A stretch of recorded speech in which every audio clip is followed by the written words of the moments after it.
If you go to a place called Yoki, there is a Catholic church there. Yes. Catholic, it was another Mugumo there. There was another big Mugumo where Kikuyus used to go and worship. They chased the Kikuyus from, they stopped Kikuyus from worshiping there, and then they built their church in that, around that Mugumo tree, where the Kikuyus were worshiping. Then they went to Tokoto, and then they removed the Kikuyus who were worshiping under that Mugumo tree, and then they built a church there. Church of the Torch.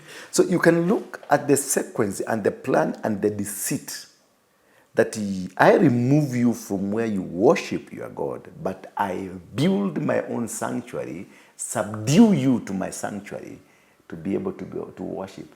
So the whole intention was to subdue territorial powers and the altar powers and the spiritualism of the African, then introduce another spiritualism in the name of Christianity.